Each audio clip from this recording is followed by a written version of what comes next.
تخليل الشعر حتى إذا ظن أنه قد أروى بشرته ففاز عليه.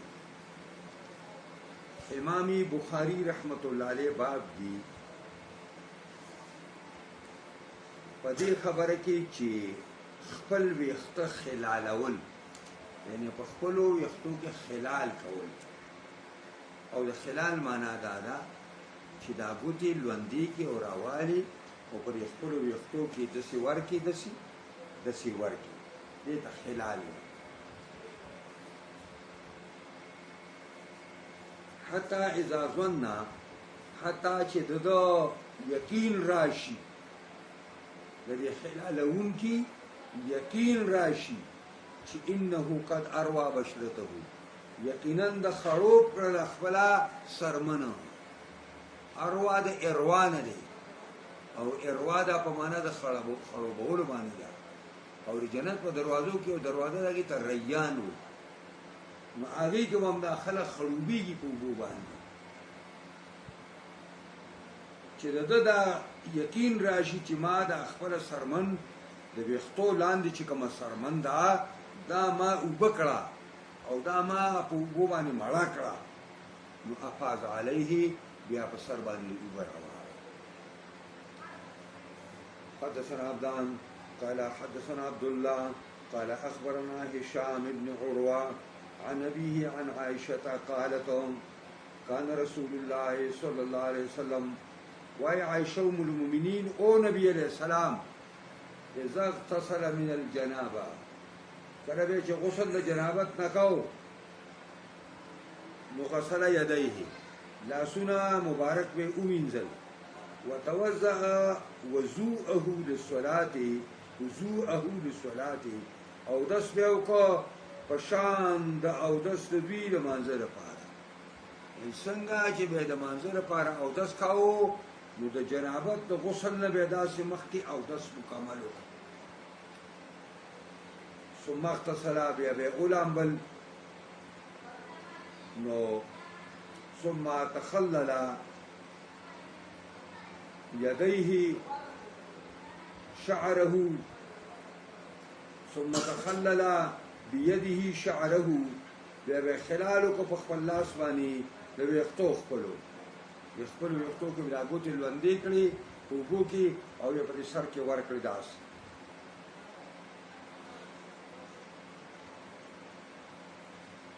اور ثم اغتسل معنی لاسونه به یې وینځي. حتی اذا ظن، حتی چې د ده به یقین راغی چې انه قد اروا بشرته، یقینا د خړوب کړله او اوبه کړله هغه پوستکی خپل کوم چې د ویښتو لاندې دی، نو افاظ علیه، نبي اکرم په سر اوبه راواړولې، 3 مرات، 3 کرته به په ځان باندې اوبه راواړولې. ثم غسل سائر جسده، بیا به اوینځه خپل ټول بدن. وقالت وی عائشہ كنت اغتسل انا ورسول الله صلى الله عليه وسلم من اناء واحد. وای عائشہ ام المؤمنین لامبل بما او نبی اکرم صلی الله علیه وسلم من اناء واحد، د یو لوښینا نغرف منه جميعا، لپې براډه کولې منګر دی لوښینا په ایړه باندې، یعنی ما هم په لاس وردن نه کول، به هم تر اخیستې او نبی اکرم به هم لاس وردن نه کول، نو کله به ما لاس مکې شو، کله به د هغوی لاس مکې شو.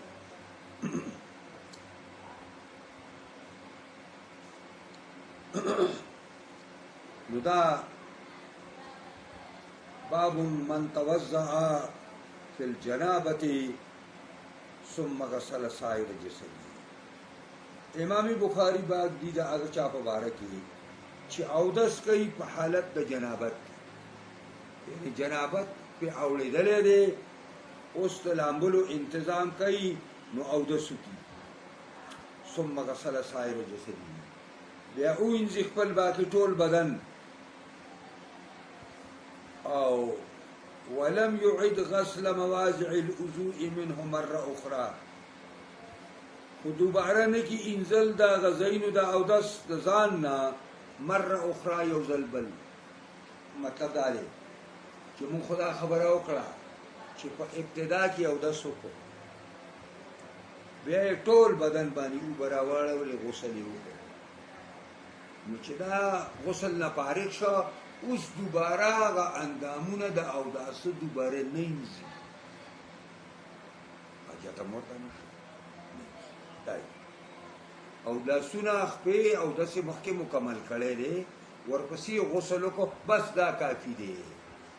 دې ته ضرورت نشته چې دی بیا شروع شي او خولې ته اوبه واچوي مخ ته اوبه واچوي لاسونو ته اوبه واچوي خپو ته اوبه واچوي دوباره ولم یعید دی اعاده ونکي دوباره بس په هغې باندې اکتفا وکړي چې هلکه بس کار شوی حدثنا يوسف بن عيسى قال أخبرنا فضل بن موسى قال أخبرنا الأعمش عن سالم عن قريب مولى ابن عباس عن النبي صلى الله عليه وسلم عن ميمونة عبد الله بن عباس تخبر ترور ميموني أم المؤمنين زوج النبينا رواية قالت واي ميمونة وزع رسول الله صلى الله عليه وسلم وزعته دا وزعته او یو خنسخه وزعته وزعته کی خود مع رسول الله صلی الله علیه وسلم تا وضوء الجنابه اغوبو د جنابت د استلو نو فاقفه بيمينه روایلو په خلاص باندې دا لوخه علی یساره وقص باندې مرتين او ثلاثه وکرتا یا درې کرتا ثم غسل فرجه خپل خاص اندام وینځه ثم ضرب يده بالارض اوه په لاس باندې ځمکه د ځمکې ته لاس راواچو او الحائط شک راوي دی یا دیوال پور لاس تاسو راواچو دیوال ته یا ځمکې دا راواچو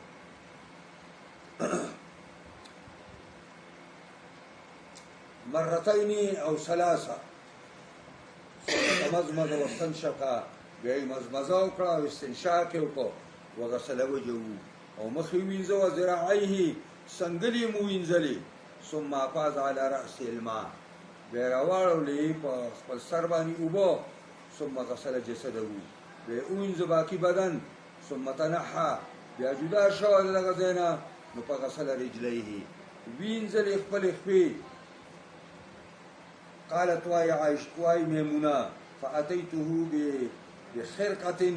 مارت لو كنبي عليه السلام تفعل كپڑا باني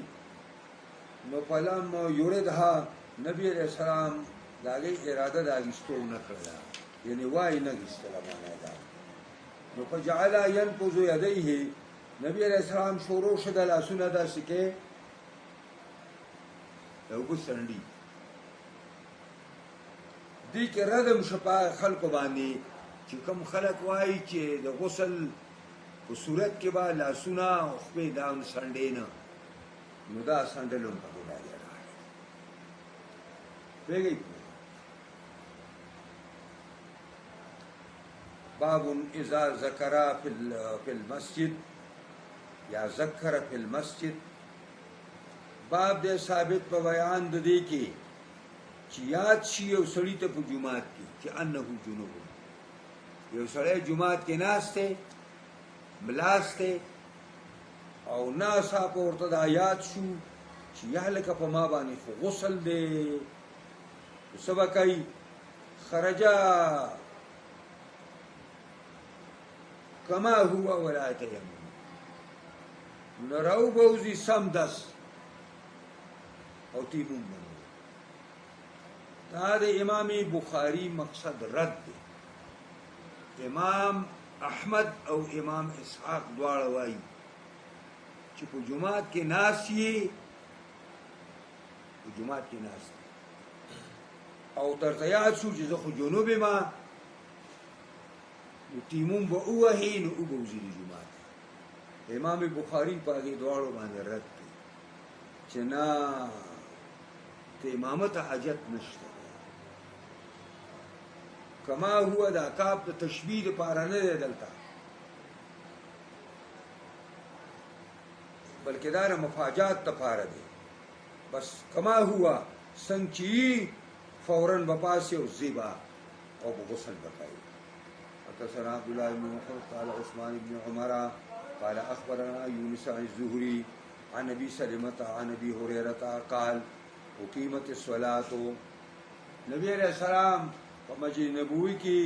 اقامت د منظر پاره وشو. وعدلت الصفوف او صفونه برابر شو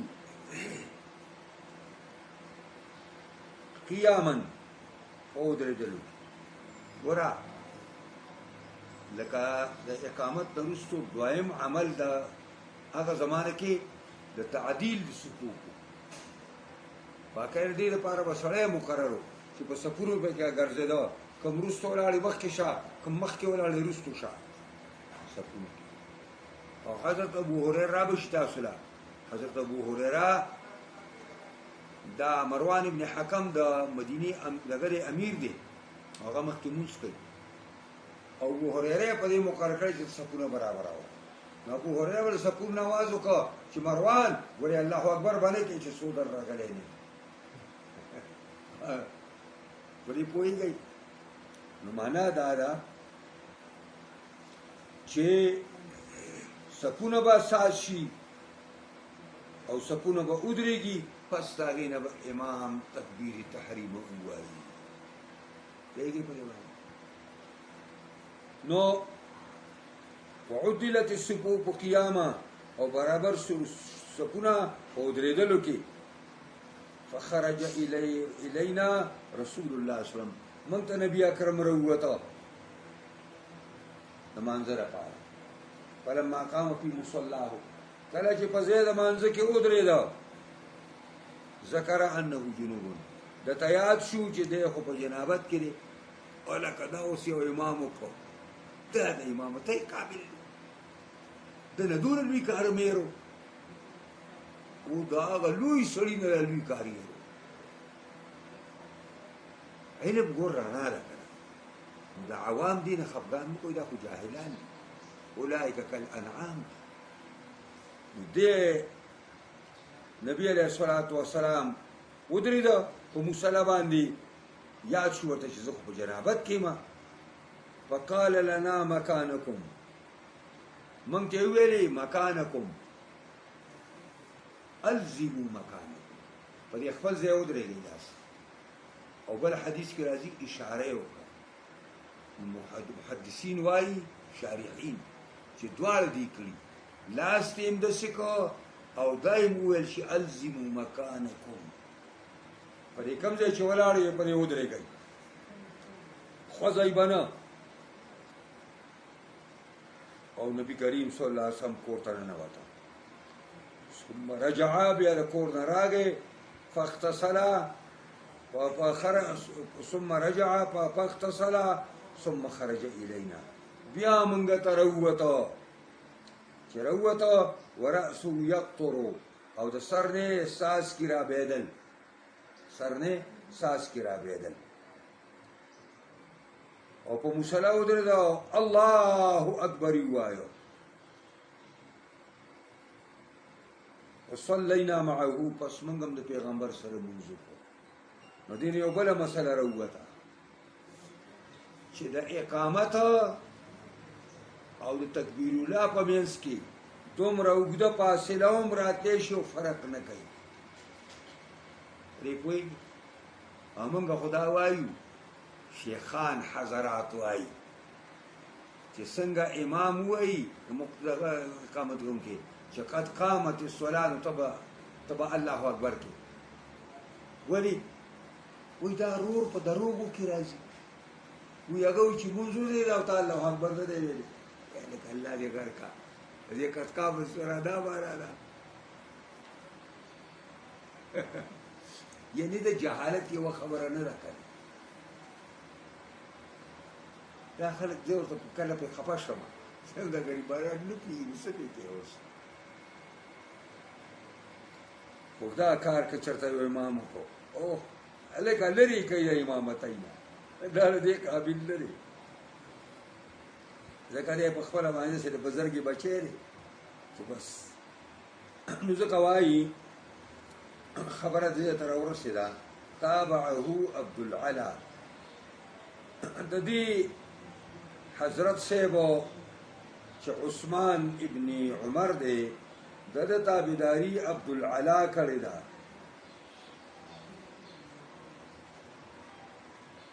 عن معمر د معمر استادنا او معمر د زهري نه کړې ده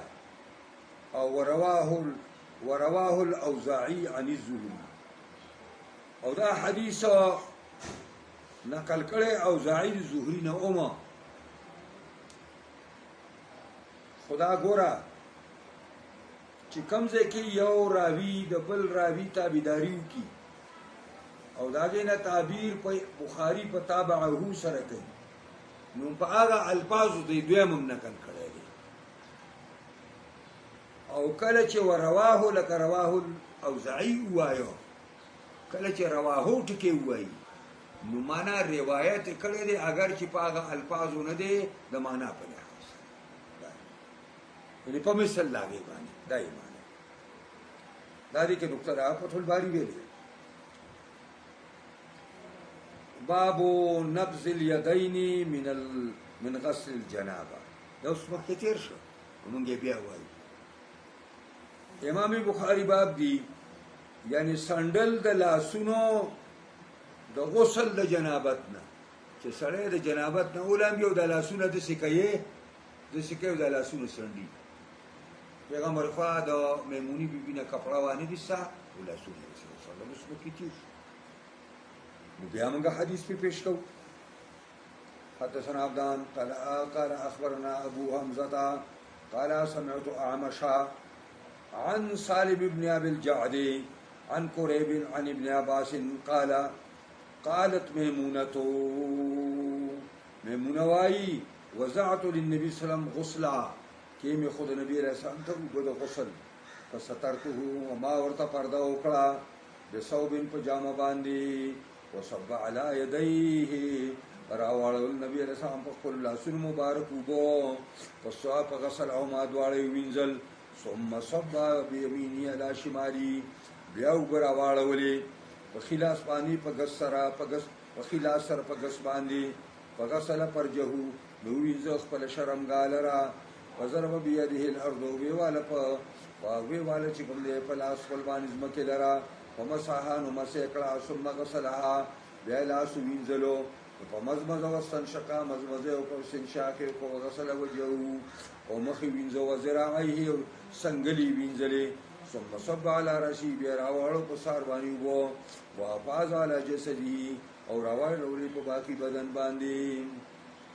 ثم تنحى بيردغه زنا پیغمبر خدا ډړی ته شو فغسل قدمه دواړه خپې وینځلې وناولته صوبا ما وته جامه ورکړه ولم ياخذ عن وای نرستان وانت ولقى روان شو وهو ينقذ يديه او حرکت ورکې لاسونه لرا سندي لاسونه باب من بدأ بشق راسه الايمن في الغسل امام بخاری باب دی دا هغه چا په باره کې چې شروع کوي په هغې اړخ د سر خي باندې غسل چې کله غسل کوي نو اول د خي د سر د خي طرف اول انزل کوي بیا د ګس انزل کوي حدثنا خلاد بن يحيى قال حدثنا ابراهيم بن نافع عن الحسن بن مسلم عن صفية بنت شيبة عن عائشة رضي الله تعالى عنها راوي الحديث واي قالت واي عائشة كنا إذا أصاب إحدانا جنابة کله بچي یو تنې زمونږ ته په امهات المؤمنین کې جنابت ورسېده یعنې غسل به راباندې لازم شو نو اخذت بیدها ثلاثا نو راوابهګستې په دواړو لاسونو باندې درې کرته اوبو لره فوق رأسي نو پورته په سر باندې به واړولې یعنې داسې اوبه به یې راواخېستې په دې سر به واچولې بیا به یې راواخېستې بیا به یې راواخېستې ثم تأخذ بيدها على ثم تأخذ بيدها بیا به یې راواخېستې اوبو په خپل لاس باندې او واړولې على شقها الأيمن په ښي طرف د سر باندې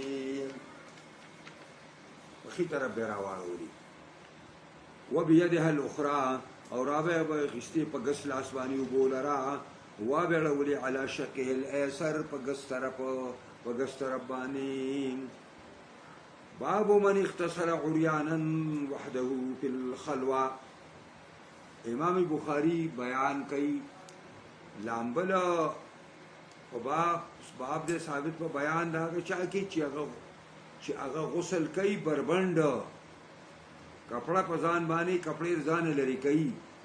وحده ځان لري په الخلوه د خلقو نه ځان لري. ان څه مطلب په یو خالی ځای کې دی هیڅوک نشته نو څه به کوي. او من تسقر او هغه څوک هم په دې کې بیانو چې په دغه ځان لوالي کې پرده په ځان باندې اچي. او بیا بخاری وایي والتسطر افضل ځان پټول په دغه وخت کې ډیر ښه دي چې سړی لنګ ووایي او کې ولنګ دا به ډېره بهتره. قال بحث عن أبيه عن جده عن النبي صلى الله عليه وسلم. واي بحث د خپل پلار نه هغه د خپل نیکه هغه د نبی علیه السلام نه چې الله احق ان يستحيا منه من الناس. الله ډېر حقدار دی چې دنه حیا وکړي شي د خلکو په نسبت باندې. د خلکو نه دونه حیا ضروری نه ده کومه چې د الله رب العزت نه حیا ضروری ده. نو چې دا خلک اړوشتره نو ته به بې موجبه به ځان نه ښکاره کوي بلکې ډېره بهتره به دا وي چې سړی په دغه د لامبلو په وخت کې هم کپړه په ځان باندې واچوي په کپړه کې وداني اگر چې دا ډېر ګران کار دی. حدثنا اسحاق بن نصر قال حدثنا عبد الرزاق عن معمر عن همام بن منبه عن أبي هريرة عن النبي صلى الله عليه وسلم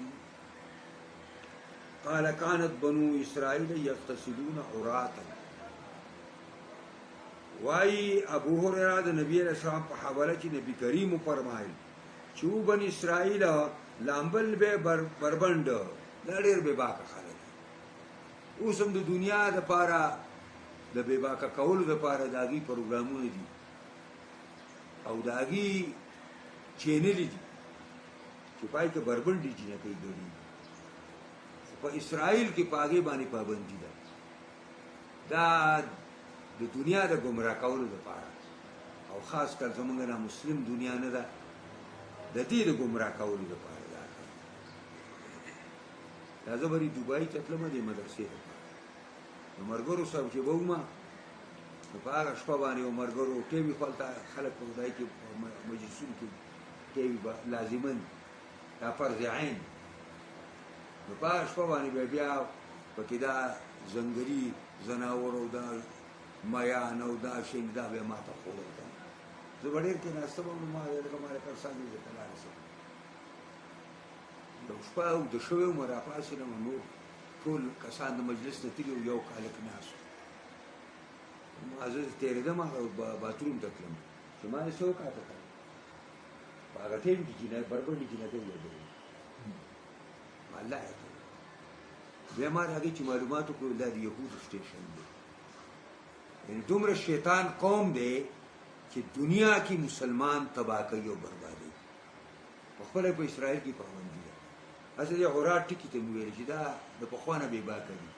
دا بربند ګرځېدل او بربند لامبل به دا دي کول او الله شمار کاري دي دیږي نو دا لامبل به بني اسرائیل عراتر بربندان ينظر بعض الى بعض ته قتل او دا خیر دی د شمار کاري دي دا لکه موده د سلیقه بې باکي په خوا هم داسې وه او وکانه موسی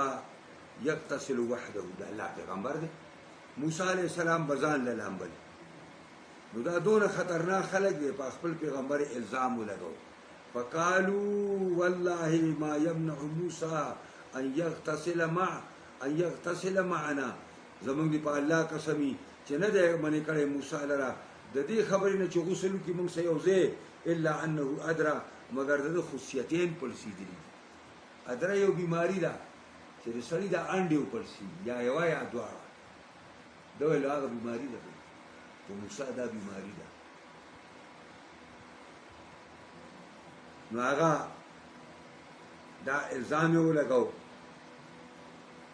فذهب مرة لاړ موسی علیه السلام یو کرته یغتسل غسل کوي فوضع ثوبه على حجر نو جامع په کاڼي کې خودا او دې کوشو بوتا ففر الحجر بثوبه ناسا په کاڼي منډې کړې او جامع ته جامع موسی علیه السلام له واغېستې فجمع موسی په سری تیز منډې ول جموع تیز رفتاری ته وایي فجمع تیز منډه وواله موسی علیه السلام فی اثره رستو په کاڼي پسې او کاڼي منډې وایي یقول صوبی حجر صوبی حجر ورته وایي اے کاڼیه جامع مې راکا اے کاڼیه جامع مې راکا او کاڼي منډې وایي حتی نظرت بنو اسرائیل الی موسی حتی چې وکتل بنو اسرائیل موسی علیه السلام او موسی علیه السلام بربند زمونږ یو استاد الله دې وکړي سمړ هغه وویل چې نه لنګېوالی دا د حافظ ابن تیمیه په دعای زینون کې دا لیکلي دي چې بعضې خلک په عصمت الانبیا کې دومره دننه شي چې په پیغمبرانو د ایمان په ځای کافر شي غریبانان د ځانه خبر نه وي اوس دا دې دپاره دی چې پیغمبر نو د کوم قوم سره د کوم وخت خبره ده او د کوم قوم سره هغه قوم چې هغه بربند لامبل هغې ته دا خبره نه ښکارېده د هغې په نسبت باندې دا شعار نه پوهېږئ که ولې موږ په حدیث کې تعبیر کوو ولې حدیث نه منو په دې ځای کې موږ نو وایي چې نو دا خبره به هغه کوله نو دی وایي چې موسی علیه السلام یې ولیده موسی علیه السلام خروغ جوړ نو چې روغ وقالو والله ما بموسی من بعث قسم په خدای دی موسی خروغ جوړ دی واخذ ثوبه دا د لنګ سره دا خبر به یې کولی شي واخذ ثوبه او جامع خپل راواغېستې او خو ډېر جلالي پیغمبر او غسنات اونټۍ به ورڅخه خپله وه وطفق بالحجر ضربه او شروع یې کړه په کاڼي باندې په وهلو سمې کاڼی وټاکاو قال ابو هريره وایي والله انه لندب بالحجر ستة أو سبعة ضربا بالحجر وعلام قسمي انه لندبنا دا لکیری وی آثارو په کاڼي باندې شپږ یا اووه ضربا بالحجر د وهلو په کاڼي په دغه باندې په کاڼي باندې د وهلو نه چې دا امسایه ورته راخطا کړې وه او درز به یې ترې ویسته نو په دې کې شپږ یا اووه نښې لګېدلې وي باقاعده هغه لوړ باندې چې والې وه هغې نښې وې وعن ابي هريره عن النبي صلى الله عليه وسلم قال بينما ايوب بل دغم پیش کوي بخاري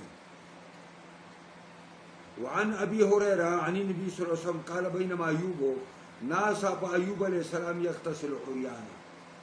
لامبي وبربند فخر عليه جرادنا نو پاغه باندې د سرو زرو د ملخانو باران شروع شو من ذهبین د سرو زرو د ملخانو باران په شروع شو بس حضرت ایوب رامن ډکړو صادرګي خور کو او ملخان د سرو ملخان راټولې په صادرګي کې فجعل ایوب يحسي في ثوبه شروع شو ایوب راچې دی لره په لپو باندې په جامه خپل کې فناداه ربه الله ورته आवाज وکړ یا ایوب اے ایوب علم اكن اغنيتك عما ترى ولتما به پروا کړو مالدار کړي داګینه چې تاسو یې قال بلا ولن يا الله تعالى ارسل اكلي وعزتك استاف عزت من قسمي ارسل اكلي ولكن لا غنى بي عن بركتك لیکن ما باندې بے پروايي نشته د برکت ستاره کته ما باندې مزید برکت کې نو زرا غینه موړ نیم. رواه ابراهيم عن موسى ابن عقبه عن سفيان عطاء بن يسار عن ابي هريره عن النبي صلى الله عليه وسلم قال بينما ايوب يغتسل عريانا. دا بل روایت شو چې ناصاحب ایوب علیہ السلام لامبي بربر. باب التستر في الغسل عند الناس. یعنی امام بخاری وای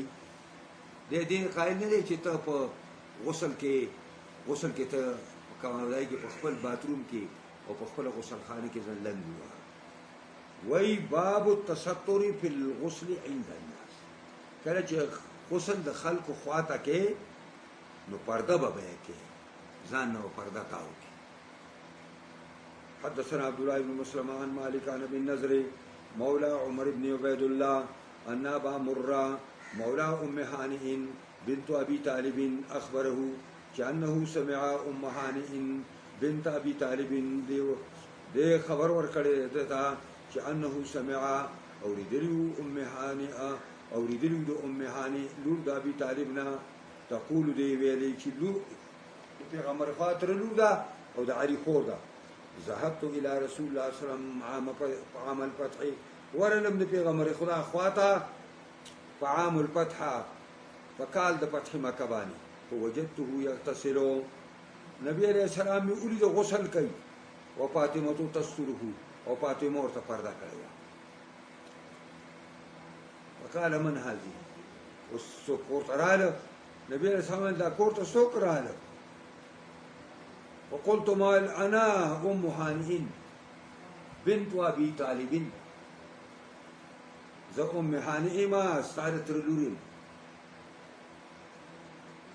نو دا بل ځکه وراشي نبی رسول الله مرحبا بام هانئ.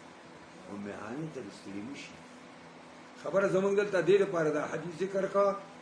چې نبی علیہ السلام په کور کې اودس کوي